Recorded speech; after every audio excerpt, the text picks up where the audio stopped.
రోమాపత్రిక 16వ అధ్యాయం. కెంక్రేయలో ఉన్న సంఘ పరిచారకురాలకు ఫీబే అను మన సహోదరిని పరిశుద్ధులకు తగినట్టుగా ప్రభువునందు చేర్చుకుని, ఆమెకు మీ వలన కావలసినది ఏదైనా ఉన్న ఎడల సహాయం చేయవలనని ఆమెను గూర్చి మీకు సిఫారసు చేయుచున్నాను. ఆమె అనేకులకును నాకును సహాయరాలైండెను. క్రీస్తు యేసునందు నా తదుపరి వారైన ప్రిస్కిల్లాకును ఆకులకును నా వందనములు చెప్పుడి. వారు నా ప్రాణము కొరకు తమ ప్రాణములు ఇచ్చుటకైనను తెగించిరి. మరియు వారి ఇంట ఉన్న సంఘమునకు వందనములు చెప్పుడి. నేను మాత్రం కాదు, అన్యజనులలోని సంఘము వారందరూ వీరికి కృతజ్ఞులైనారు. ఆసియాలో క్రీస్తుకు ప్రథమ ఫలమైన నా ప్రియుడకు ఎపైనేటుకు వందనములు. మీ కొరకు బహుగా ప్రయాసపడిన మరియకు వందనములు. నాకు బంధువులకు నా తోడి ఖైదీలునైన ఆంద్రోనియకును యూనియకును వందనములు. వీరు అపోస్తులలో ప్రసిద్ధికెక్కిన వారే, నాకంటే ముందుగా క్రీస్తునందున్నవారు. ప్రభువునందు నాకు ప్రియుడగు అంప్లియతకును వందనములు. క్రీస్తునందు మన జతపనివాడగు ఊర్బానుకును నా ప్రియుడగు స్టాకునకును వందనములు. క్రీస్తునందు యోగ్యుడైన అపెల్లోకు వందనములు. అరిస్టోబోలు అను ఇంటి వారికి వందనములు. నా బంధువుడగు హెరోదియనుకు వందనములు. నార్కేస్సు ఇంటి వారిలో ఉన్న ప్రభువునందు వారికి వందనములు. ప్రభువునందు ప్రయాసపడుచు త్రోపైనాకును త్రోఫోసాకును వందనములు. ప్రియురాలకు ఫర్సిస్కు వందనములు. ఆమె ప్రభువునందు బహుగా ప్రయాసపడెను. ప్రభువునందు ఏర్పరచబడిన రూఫ్కు వందనములు. అతని తల్లికి వందనములు. ఆమె నాకును తల్లి. అసంకృతికును ప్లెగ్లేకును హెర్మేకును పత్రోబుకును హర్మాకును వారితో కూడిన సహోదరులకు వందనములు. పిలోలగునకును యూలియాకును నేరియాకును అతని సహోదరికిని ఒలింపాకును వారితో కూడిన పరిశుద్ధులందరికీ వందనములు. పవిత్రమైన ముద్దు పెట్టుకుని ఒకరికొకడు వందనములు చేయండి. క్రీస్తు సంఘములనియో మీకు వందనములు చెప్పుచున్నవి. సహోదరులారా, మీరు నేర్చుకున్న బోధకు వ్యతిరేకముగా భేదములను ఆటంకములను కలుగుజేయు వారిని కనిపెట్టి ఉండుడని మిమ్మను బతిమాలుకొంచున్నాను. వారిలో నుండి తొలగిపోడు. అటివారు మన ప్రభు అయిన యేసుక్రీస్తుకు కాక తమ కడుపునకే దాసులు. వారు ఇంపైన మాటల వలనను ఇచ్చకము వలనను నిష్కపటుల మనసులను మోసపుచ్చుదురు. మీ విధేయత అందరికీ ప్రచురమైనది కనుక మిమ్మను గూర్చి సంతోషించుచున్నాను. మీరు మేలు విషయమై జ్ఞానులను, కీడు విషయమై నిష్కపటులను ఎండవలనని కోరుచున్నాను. సమాధానకర్తయగు దేవుడు సాతానును మీ కాళ్ల క్రింద శీఘ్రముగా చితకదొక్కించును. మన ప్రభు అయిన యేసుక్రీస్తు కృప మీకు తోడయుండునుగాక. నా జతపనివాడగు తిమోతి, నా బంధువులకు లూకియా, యాసోను, సొసిపత్రు అనువారు మీకు వందనములు చెప్పుచున్నారు. ఈ పత్రిక వ్రాసిన తెర్తియా అను నేను ప్రభువునందు మీకు వందనములు చేయుచున్నాను. నాకును యావత్ సంఘమునకు ఆతిథ్యమిచ్చు గాయకునకు మీకు వందనములు చెప్పుచున్నాడు. ఈ పట్టణపు ఖజానాదారుడగు ఎరిస్తును సహోదరుడగు కర్తను మీకు వందనములు చెప్పుచున్నారు.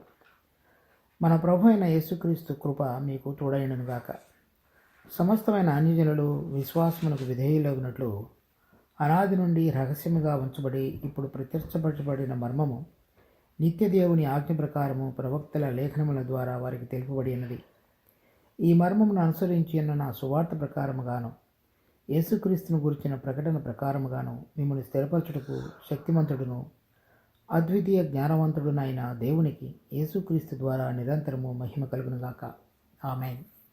ఈ అధ్యాయంలో పౌలు ఈ పత్రిక ముగింపు సమయంలో రోమాలో ఉన్నటువంటి అనేక మంది తనకు తెలిసిన వారికి, తర్వాత తనతో పాటు కలిసి పనిచేసిన వారికి, తర్వాత ఎవరెవరైతే ప్రభువునందు ప్రయాసపడుతూ మరి ప్రభు యొక్క పరిచర్య విషయంలో భారంగా ఉండి అనేకమైనటువంటి ఇబ్బందులు సహించుతూ వచ్చారో వారందరికీ కూడా వందనాలు తెలియజెప్తూ ఈ పత్రిక ముగిస్తున్నారు.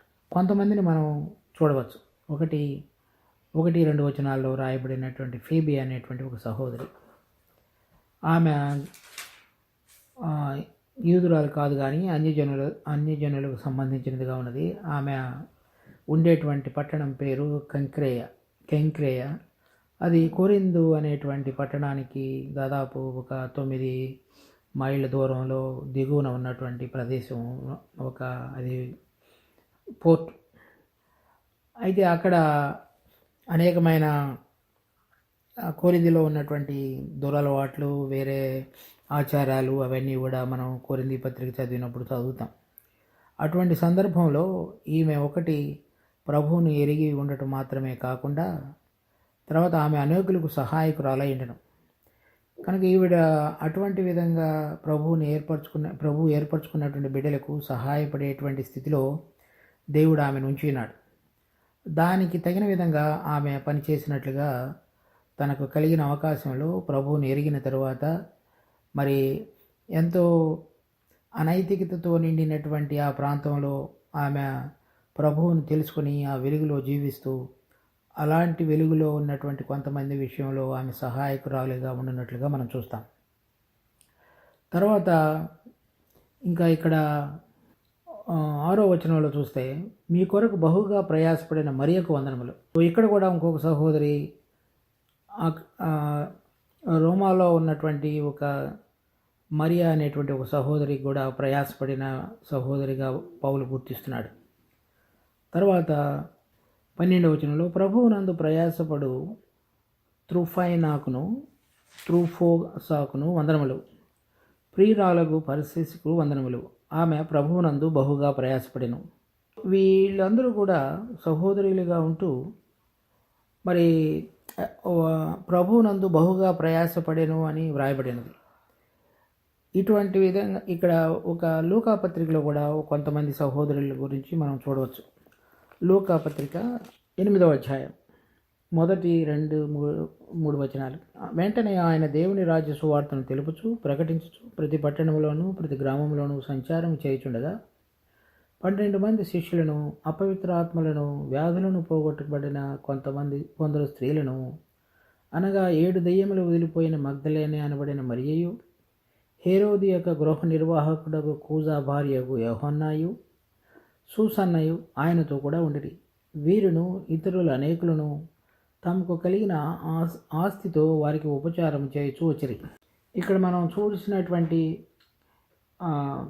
మగ్దలేనే మరియ, తర్వాత యోహన్నాయు, సూసన్నాయు, వీరందరూ కూడా, ఇంకా వీరును ఇతరులు అనేకులు, వారి పేర్లు రాయబడలేదు కానీ ఈ సహోదరులందరూ కూడా తమకు కలిగిన ఆస్తితో మన ప్రభువు గలిలయ నుంచి యూదయాకు వెళుతున్నప్పుడు, మరలా యూదయ నుంచి గలిలయకు వెళుతున్నప్పుడు ఆయనతో పాటు కొన్ని సందర్భాలలో వెళ్ళి వారికి కలిగినటువంటి ఆస్తి అంతటిని కూడా ప్రభువు యొక్క పరిచర్యలో, తర్వాత అపోస్తలుల యొక్క అవసరతల కొరకు, తర్వాత ప్రభువుతో పాటుగా ఉంటున్నటువంటి అనేక మంది కొరకు వారి ఆస్తిని ఏ విధంగా వారు ఉపయోగించి దానిలో ప్రయాసపడినటువంటి సహోదరులుగా మనం ఇక్కడ చూడవచ్చు.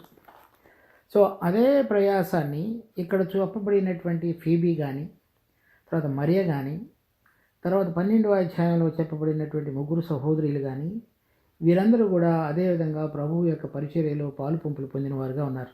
అది ఎంతో ధన్యకరమైన విషయం. కనుక చాలామంది సహోదరులు నేను ఏమీ చేయలేకపోతున్నాను అనేటువంటి భావనలో కూడా ఉండే అవకాశం ఉన్నది. కానీ ఎవరైతే నిజమైనటువంటి విధంగా ప్రభువును ప్రేమిస్తారో, మరి ప్రభువు అనుమతించినటువంటి అవకాశాల్లో ప్రవేశించగలగటానికి సిద్ధపాటుతో కలిగిన మనసు కలిగి ఉంటారో వారందరికీ కూడా దేవుడు మరి తన సమయంలో అవకాశాలు తెరిచేవాడుగా ఉంటాడు. వాటన్నిటిలో కూడా ఈ సహోదరులు ప్రవేశించి అందరికీ సేవ చేసి వారి ప్రయాసపడినట్లుగా మనం చూడవచ్చు. తర్వాత కొంతమంది ఇక్కడ ఉన్న చెప్పబడినటువంటి 16వ అధ్యాయం రోమాపత్రిక 3-4 వచనాల్లో ఉన్న కొంతమంది, క్రీస్తు యేసునందు నా జతపని వారైన ప్రిస్కిల్లాకును ఆకులకును నా వందనములు చెప్పుడి, వారు నా ప్రాణముల కొరకు తమ ప్రాణములు ఇచ్చుటకైనను తెగించిరి, మరియు వారి ఇంటి ఉన్న సంఘమునకు వందనములు చెప్పుడి. నేను మాత్రం కాదు, అన్యజనులలోని సంఘము వారందరూ వీరికి కృతజ్ఞులై ఉన్నారు. సో ఇక్కడ మనం చూసే విషయం ఏంటంటే, వారిని గురించి చెప్పబడింది. వీరిద్దరూ కూడా యూదులు. రోమా నుంచి యెరూషలేముకు వస్తున్నప్పుడు కొరింథీ అనేటువంటి మధ్యలో ఆగినప్పుడు పౌలుతోటి పరిచయమైన వాళ్ళు. అది అపోస్తలుల కార్యం 18వ అధ్యాయంలో వీరిద్దరిని గురించి మొదటిగా వ్రాయబడినట్లు మనం చూడవచ్చు. అయితే వీళ్ళు అక్కడ ప్రభువును తెలుసుకున్న తర్వాత పౌలుతోటి కలిసి ఉంటున్నప్పుడు, తర్వాత పౌలుతో కూడా చాలా దూరం ప్రయాణం చేసిన వాడుగా, తర్వాత ఎఫీసీలో కూడా వచ్చినట్లుగా మనం అపోస్తుల కార్యం 18వ అధ్యాయం 19వ అధ్యాయంలో మనం చూడగలుగుతాం. అయితే పౌలు ఈ పత్రిక రాసినప్పుడు రెండవ కొరింథీ రాసిన తర్వాత ఈ పత్రిక రాస్తున్నాడు.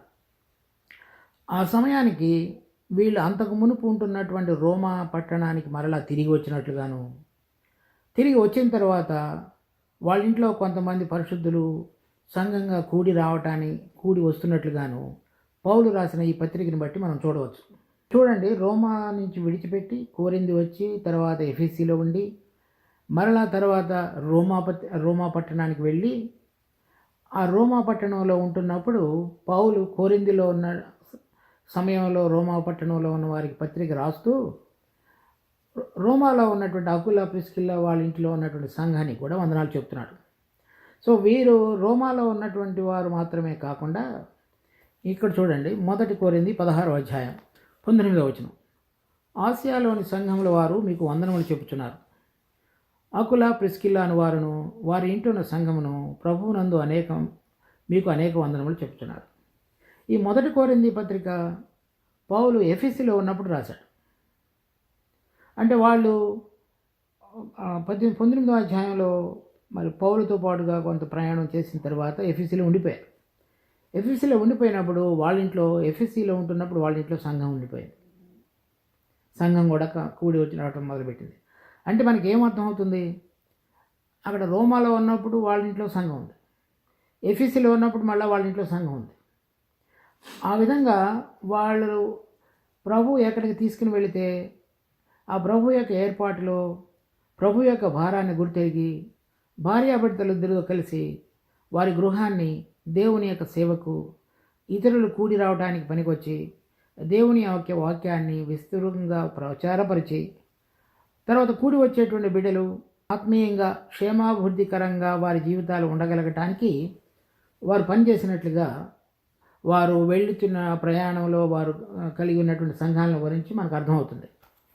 అయితే అది ఒక విశేషమైన గుణం మాత్రమే కాకుండా రెండవది కూడా మనం వీళ్ళిద్దరి జీవితాల్లో చూడవచ్చు. రోమా పత్రిక 16వ అధ్యాయం 4వ వచనం, వారు నా ప్రాణము కొరకు తమ ప్రాణములు ఇచ్చుటకైనను తెగించిరి. ఆ విధంగా వాళ్ళు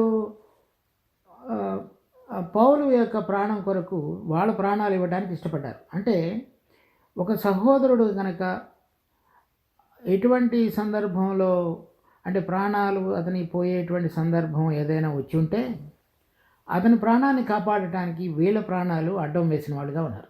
1 యోహాను రాసిన పత్రిక 3వ అధ్యాయం 16వ వచనం, ఆయన మన నిమిత్తము తన ప్రాణము పెట్టిన కనుక దీని వలన ప్రేమ ఎట్టిదని తెలుసుకుంటున్నాము. మనము కూడా సహోదరుల నిమిత్తము మన ప్రాణములను పెట్ట బద్ధులమైనాము. మన ప్రభు మన కొరకై ప్రాణం పెట్టి చనిపోయి ఉన్నాడు కనుక ఆయన చనిపోవడం ద్వారా మనందరం కూడా దేవుని యొక్క ప్రేమను గుర్తెరగడం మాత్రమే కాకుండా మన పాపాలన్నీ కూడా క్షమించబడ్డాయి. అయితే విశ్వాసులమని పిలువబడిన తరువాత మనం కూడా మన సహోదరుల విషయంలో మన ప్రభు ఏ విధంగా జరిగించున్నాడో అదేవిధంగా మన ప్రాణం పెట్టబద్ధులమై ఉన్నామని యోహాను రాస్తున్నాడు. అటువంటి గుణాన్ని అకుల ప్రిస్కిల్లా వాళ్ళిద్దరి జీవితాల్లో మనం చూడగలుగుతున్నాం. అంటే పౌలుకు ప్రాణాపాయం వచ్చినప్పుడు అతని ప్రాణానికి బదులుగా వేరు ప్రాణములను ఇవ్వటానికి ఇష్టపడ్డారు. అది వాళ్ళ ఇంటిలో ఎక్కడైనా సరే, రోమాలో ఉన్న సంఘం కానీ తర్వాత ఎఫెసీలో కానీ, ఈ విధంగా వారు ఎక్కడికి వెళితే అక్కడ సంఘాలుగా కూడి రావటానికి కారణం ఏమిటి అంటే దేవుడి యొక్క ప్రేమ వారి హృదయంలో నింపబడి ఇతరులను అదే ప్రేమతో ప్రేమించగలిగినటువంటి మనసు యొక్క అనుభవంలోనికి రాగలిగారు కాబట్టి, వారి జీవితాలు త్యాగభరితంగా చేయబడ్డాయి కాబట్టి వారు అటువంటి పరిచర్యకు దేవుడు వారిని వాడుకున్నాడు. కనుక మనం దేవుని యొక్క ప్రేమను, దేవుడు మనకు అనుగ్రహించిన వాటిని రుచి చూచిన పిదప దేవుడు మనం ఉంచినటువంటి స్థలంలో దేవునికి ఇష్టకరమైనటువంటి బిడ్డలుగా కలిసి జీవించగలటం అనేటువంటిది ఎంతో ధన్యత. ఆ అవకాశాలు మనం పోగొట్టుకోకుండా ప్రభు మనకు తెరిచిన కొలది అవకాశాలు మనం వేచుంటూ ప్రభు యొక్క ఏర్పాటులో జీవిస్తున్నటువంటి హృదయం కలిగిన వారి పక్షంగా దేవుడు తన ఏర్పాటులో మార్గములను తెరిచేవాడుగా ఉంటాడు. అటువంటిది మనం అకుల ప్రిస్కిల్లా వాళ్ళ జీవితాలలో చూడగలుగుతున్నాం.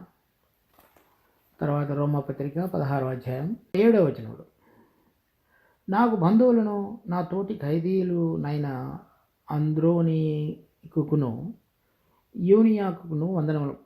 వీరు అపోస్తులలో ప్రసిద్ధికెక్కిన వారై నాకంటే ముందుగా క్రీస్తునందున్నవారు. పౌలు మారు మనసుకు ముందుకు మునిపే వీరిద్దరూ కూడా ప్రభువుని ఎరిగిన వారుగా ఉండి, ఇప్పుడు పౌలు పత్రిక రాస్తున్నప్పుడు 2 కొరింథీ 11వ అధ్యాయంలో తను ఖైదీని అయ్యుంటునని రాస్తున్నాడు. అంటే అది రోమాలో ఖైదీగా చేయబడక మునుపు కొన్ని సందర్భాలలో తను పరిచర్య జరిగించే విషయాలలో ఎక్కడెక్కడైతే ఖైదీలుగా చేయబడ్డాడో అక్కడ వీళ్ళిద్దరూ కూడా తనతో పాటుగా ఖైదీలుగా ఉండినవారు. సో ఎందుకు ఖైదీలుగా ఉన్నారంటే, పౌలు ఏదైతే దేవుని యొక్క పరిచర్య నిమిత్తమై ఖైదీలుగా ఉంచబడ్డాడో వీరిద్దరు కూడా అదే పరిస్థితుల్లో ఖైదీలుగా ఉంచబడినవారు. అందుచేతనే అపోస్తులలో వీరు ప్రసిద్ధికెక్కినవారు. అనగా వీరు ఇతరత్ర ఏ కార్యములు అయితే చేశారో వాటన్నిటిని గురించినటువంటి లేఖనాలు మనకి రాయబడలేదు, కానీ వారి జీవితాలు అంటే ప్రభువు కొరకై సాక్ష్యంగా జీవించటానికి, పరిచర్య జరిగించి ఆయన కొరకు దుఃఖాన్ని శ్రమను అనుభవించగలగటానికి ఉన్నటువంటి జీవితాలుగా మనం గమనించవచ్చు. మరి మనం కనుక ఒకటి చూడండి, 2వ తిమోతి 2వ అధ్యాయం 11-12 వచనాలు. ఈ మాట నమ్మదగినది ఏదనగా, మనం ఆయనతో కూడా చనిపోయిన వారమైతే ఆయనతో కూడా బ్రతుకుతాము, సహించిన వారమైతే ఆయనతో కూడా ఏలుదుము. ఆయనను ఎరుగుమంటే మనలను ఆయన ఎరుగునను. కనుక సహించగలిగినప్పుడు మాత్రమే ఆయనతో ఏలగలుగుతాం. కాబట్టి మరి ఆయనతో పాటుగా మన జీవం ముడివేయబడినదనే విషయాన్ని గుర్తెరిగి వాళ్ళిద్దరూ కూడా ఆ సువార్త నిమిత్తమై లేకపోతే దేవుని యొక్క నామం కొరకై సమస్తాన్ని సహించినటువంటి బిడ్డలుగా మరి నిందను మోస్తూ ఖైదీలుగా చేయబడి ఉన్నటువంటి వాళ్ళుగా మనం చూడవచ్చు.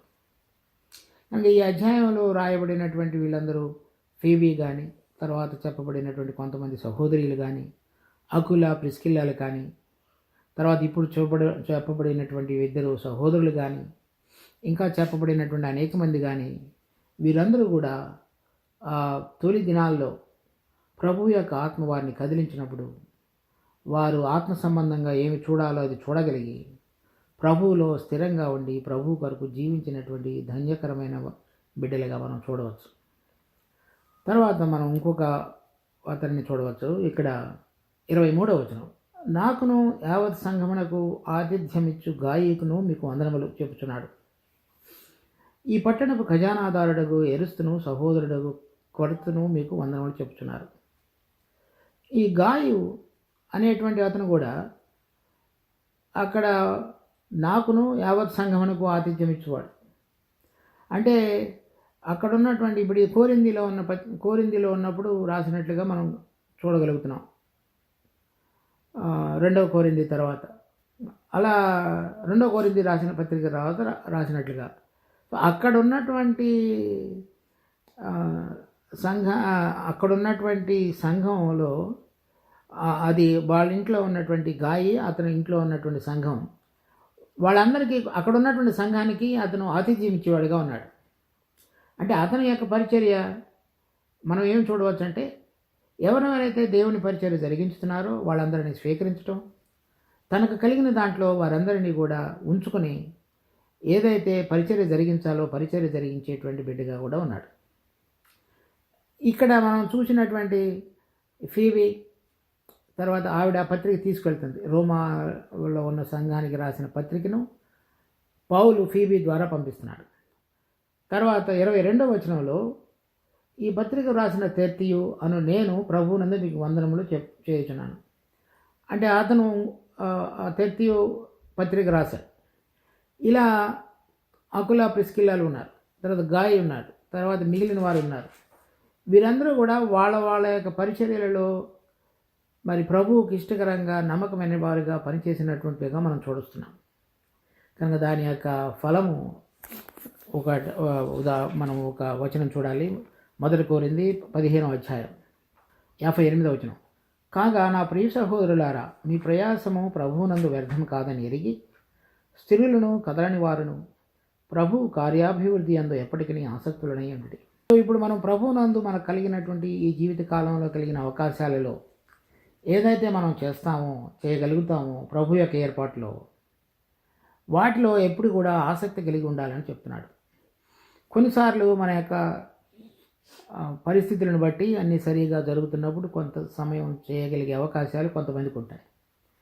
కానీ ప్రారంభం నుంచి చివరి వరకు అటువంటి ప్రభు యొక్క కార్యాభివృద్ధి అందు ఆసక్తి కలిగిన బిడ్డలుగా ప్రభువు కొరకే జీవించాలనేటువంటి మనసు కలిగిన వారుగా అతి తక్కువ మందిని చూస్తాం. ఈ పత్రికలో రాయబడినటువంటి వారు ప్రభువునందు ప్రయాసము వృధా కాదు, దానికి తగినటువంటి బహుమానం ఉంటున్నదనే విషయాన్ని గుర్తు చేసుకుని మరి ప్రభు ఏది చెప్పి ఉన్నాడో, ఏ విధంగా సహించమన్నాడో, ఏ విధంగా పరిచర్య జరిగించమన్నాడో ప్రయాసపడమన్నాడు. అటువంటి ప్రయాసంలోనూ పరిచర్యలోనూ శ్రమలోనూ పాలివారైనటువంటి ఈ బిడ్డలందరి యొక్క పత్రిక పట్టి మనం ఈ పత్రికలో ఈ అధ్యాయంలో చూస్తున్నాం. సో ఇంకొక విశేషమైనటువంటిది ఒక వాక్యం మనం ఇక్కడ చూడాలి. 20వ వచనం, సమాధానకర్త యొక్క దేవుడు సాతానును మీ కాళ్ళ కింద శీఘ్రముగా చితకదొక్కించును. ఇక్కడ చెప్పబడినటువంటి మాట మనకెంతో నిరీక్షణను బలాన్ని ఇచ్చేది. ఇప్పుడు లోకాన్ని ఏలుతున్నటువంటి అధికారి సాతానుడు మనుషులందరి యొక్క మనోనేత్రాలకు గుడ్డితనం కలిగి చేసి దేవుడిని తెలుసుకోకుండా చేసినటువంటి ఘటసర్పము లేక ఆది నుంచి దేవునికి వ్యతిరేకంగా ఉన్నటువంటి సాతానుడు అతనిని మన ప్రభు అయినటువంటి యేసుక్రీస్తు తను తిరిగి లేచినప్పుడు అతన్ని ఓడించి తన పాదములతోటి చితకదొక్కాడు. ఆ జయంలో మనను కూడా పాలివాడుగా రాబోయే దినాల్లో చేయబోతున్నాడు. అంటే ఆ విధంగా అతనిని జయించేటువంటి కోవలోనికి ప్రభువు తన బిడ్డలను తీసుకొని రాబోతున్నాడు. ఏ విధంగా తను జయించాడో ఆ జయంలో మనం కూడా పాలివారం కాగలిగేటట్లుగా రాబోయే దినాల్లో చేయబోతున్నాడు. దానిని గురించిన ఒక సందర్భం ప్రకటన గ్రంథం 19వ అధ్యాయంలో రాయబడినది. 13వ వచనం నుంచి నేను చదువుతున్నాను. రక్తంలో ముంచబడిన వస్త్రము ఆయన ధరించుకుని ఉండెను, మరియు దేవుని వాక్యము అను నామము ఆయనకు పెట్టబడినది.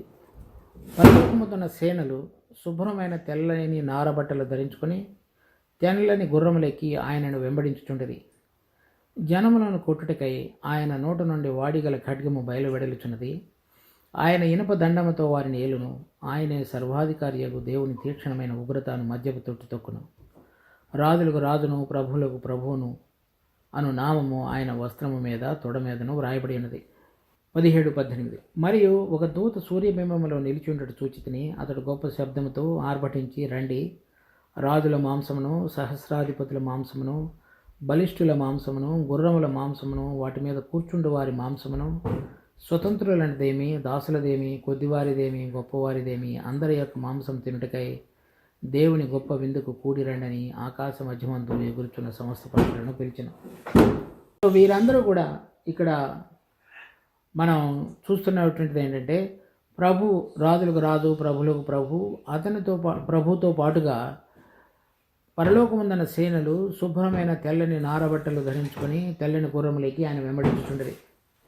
ఆ జరిగేటువంటి మహాయుద్ధంలో ఏ విధంగా సాతాను అతని దూతలందరూ కూడా ఓడించబడతారో, అతనితో పాటుగా ఉండేటువంటి వాళ్ళందరూ కూడా ఈ విధంగా తెల్లని వస్త్రాలు ధరించుకుని తెల్లని గుర్రములెక్కి వెంబడించుతారో వాళ్ళందరూ కూడా జయించినటువంటి విశ్వాసులకు గుర్తు.